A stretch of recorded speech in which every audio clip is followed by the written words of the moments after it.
ആദ്യം ശ്രീ ബി റജിയിലേക്ക്. ശ്രീ റജി, വാസ്തവത്തിൽ ഇത്തരം വാർത്തകൾ ഈ കക്ഷി രാഷ്ട്രീയത്തിന്റെ മതിൽക്കെട്ടിനുള്ളിൽ നിന്നാണോ ചർച്ച ചെയ്യേണ്ടതെന്ന് ചോദിച്ചാൽ അങ്ങനെയല്ല എന്നുള്ളത് തന്നെയാണോ? പക്ഷേ കളമശ്ശേരി പോളിടെക്നിക്കുമായി ബന്ധപ്പെട്ട സംഭവ വികാസങ്ങൾ എല്ലാവർക്കും ഓർമ്മയുണ്ടാകും. SFI എന്ന രാഷ്ട്രീയ പ്രസ്ഥാനത്തെ ഇല്ലായ്മ ചെയ്യാനായി കേരളത്തിലെ പ്രതിപക്ഷം ഉപയോഗിച്ച ഏറ്റവും പ്രധാനപ്പെട്ട ആയുധങ്ങളിൽ ഒന്നായിരുന്നു. പക്ഷേ അതിന്റെ ആയുസ് ചുരുങ്ങിയ മണിക്കൂറുകളെ ഉണ്ടായിരുന്നുള്ളൂ എന്നുള്ളത് വാസ്തവം.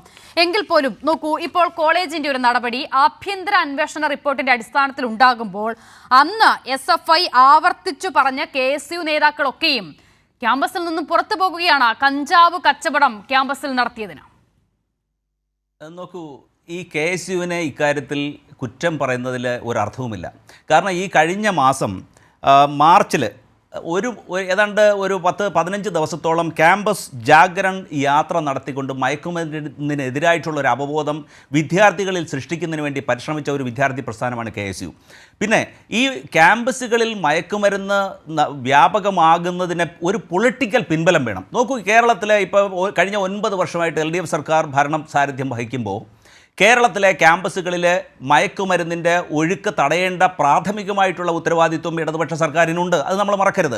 കാരണം ഇത് ഇപ്പോൾ 2022 കേരള നിയമസഭയിൽ മയക്കുമരുന്നിൻ്റെ വ്യാപനം സംബന്ധിച്ച് പ്രതിപക്ഷം ഉയർത്തിക്കൊണ്ടുവന്ന ഒരു അടിയന്തര പ്രമേയവും അതിനെ തുടർന്നുള്ള ചോദ്യങ്ങളിൽ നിന്നുമാണ് വ്യാപകമായിട്ട് സംസ്ഥാനത്ത് മയക്കുമരുന്നിനെതിരായിട്ടുള്ള ഒരു വേട്ട ഇപ്പോൾ നടക്കുകയും അതിൻ്റെ ഭാഗമായിട്ട് നിരന്തരമായിട്ടുള്ള കോമ്പിംഗ് ഓപ്പറേഷനൊക്കെ നടത്തി ഈ റെയ്ഡുകൾ നടത്തി പിടിച്ചെടുക്കുന്നത്.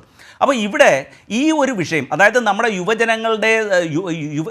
യുവജനങ്ങളെ അവരെ ഇല്ലായ്മ ചെയ്യുന്ന, അവരെ മാനസികമായിട്ടും ശാരീരികമായിട്ടും അവരെ ബൗദ്ധികമായിട്ടും അവരെ തളർത്തുന്ന ക്യാമ്പസ് അവരെ ഈ മയക്കുമരുന്നിൻ്റെ വ്യാപനം ക്യാമ്പസുകളിൽ നിന്ന് ഒഴിവാക്കേണ്ടത് ഏറ്റവും അടിസ്ഥാനപരമായ ആവശ്യമാണ്. നോക്ക്, കുറച്ച് നാളുകൾക്ക് മുമ്പ് കാസർഗോഡ് ഗവൺമെൻറ് കോളേജിലെ പ്രിൻസിപ്പളായിട്ടുള്ള രമ പറഞ്ഞത് എന്താണ്? കോളേജിൽ മയക്കുമരുന്ന് വിൽപ്പന ചോദ്യം ചെയ്തതോടെയാണ് SFIക്കാർ എനിക്കെതിരെ നടപടിയെടുത്തതെന്ന്. എനിക്കെതിരെ ഇങ്ങനെ ഈ ഓരോ സംഭവങ്ങൾ എണ്ണി പറയാനാണെങ്കിൽ ഒരുപാട് ഉണ്ടാകും. പക്ഷേ എൻ്റെ ചോദ്യം, ഇത്തരം സംഭവങ്ങൾ ഉണ്ടാകുന്ന പശ്ചാത്തലത്തിൽ ഇപ്പോൾ കളമശ്ശേരിയാണല്ലോ ഇവിടെ ചർച്ചയ്ക്ക് തന്നെ ആധാരം. മറ്റു വിഷയങ്ങളിലേക്ക് അത് അല്പം കൂടി വിശാലമായ അർത്ഥത്തിൽ നമുക്ക് വരാം അതിലേക്ക്. പക്ഷേ ഞാൻ ചോദിക്കുന്നത്, ഈ കളമശ്ശേരി സംഭവത്തിലടക്കം ആ സംഭവമായ ലഹരിയുമായി ബന്ധപ്പെട്ട ആദ്യം പിടികൂടിയ പുറത്തേക്ക് വന്ന പേരുകളിൽ SFIയോട് ചേർന്ന് പ്രവർത്തിക്കുന്ന ആളുകളും ഉണ്ടായിരുന്നു. പക്ഷേ ആദ്യ ഘട്ടത്തിൽ തന്നെ PS സഞ്ജീവ് എന്ന SFIയുടെ സംസ്ഥാന സെക്രട്ടറി എന്താണ് പറയുന്നത്?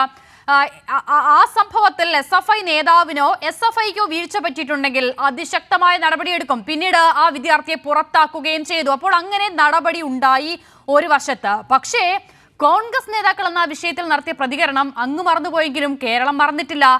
അന്ന് ഇതുപോലെയുള്ള നേതാക്കളുടെ പേരുകൾ ഉയർത്തി പ്രതിപക്ഷ നേതാവിനോടടക്കം ചോദ്യങ്ങൾ ചോദിക്കുമ്പോൾ കൈരളിയോട് തിരിച്ചു ചോദിച്ചത്, കൈരളി പറഞ്ഞാൽ അവരൊക്കെ KSUക്കാരാകുമോ എന്നുള്ളതായിരുന്നു പ്രതിപക്ഷ നേതാവിന്റെ ചോദ്യം. കൈരളി പറയുന്നില്ല, പക്ഷെ അവരൊക്കെ KSUക്കാരായിരുന്നു എന്നുള്ളതും ആ KSUക്കാർക്കെതിരെ ഉൾപ്പെടെ ഇപ്പോൾ ഇതാ ക്യാമ്പസിൽ നടപടിയെടുത്തു എന്നുള്ളതും നമ്മുടെ മുന്നിൽ നിൽക്കുകയാണ്. അപ്പോൾ ഞാൻ ചോദിക്കുന്നത്, വിദ്യാർത്ഥികളിലേക്ക് ലഹരി എത്തുന്നു, ശരി, എത്തി, അവർ ഉപയോഗിച്ചു, അത് പിടിക്കപ്പെടുന്നു. അപ്പോൾ അതിനെ തിരുത്തേണ്ട മുതിർന്ന നേതാക്കൾ, കോൺഗ്രസിലെ ഏറ്റവും പ്രധാനപ്പെട്ട പ്രതിപക്ഷ നേതാവ്, KPCC പ്രസിഡന്റ് അടക്കമുള്ള നേതാക്കൾ എടുത്ത നിലപാടിനെ കൂടിയാണ് ചോദ്യം ചെയ്യുന്നത്.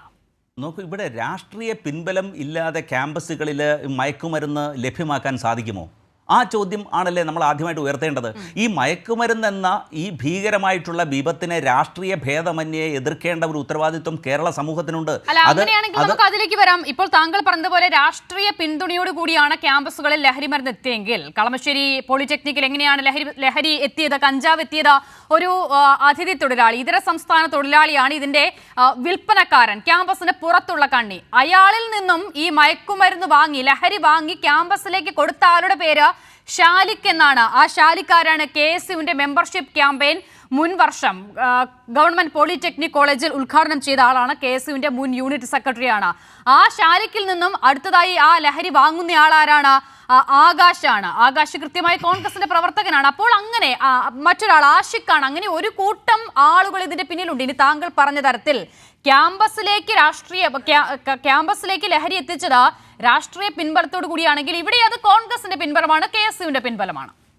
ഞാൻ ഒരു കാര്യം ചോദിക്കട്ടെ ശ്രീ അഷിത. അതായത് ഈ കഴിഞ്ഞ ഏപ്രിൽ മാസം 1-ാം തീയതി തിരുവനന്തപുരം യൂണിവേഴ്സിറ്റി കോളേജിലെ ഹോസ്റ്റലിൽ എക്സൈസ് റെയ്ഡ് നടത്തി.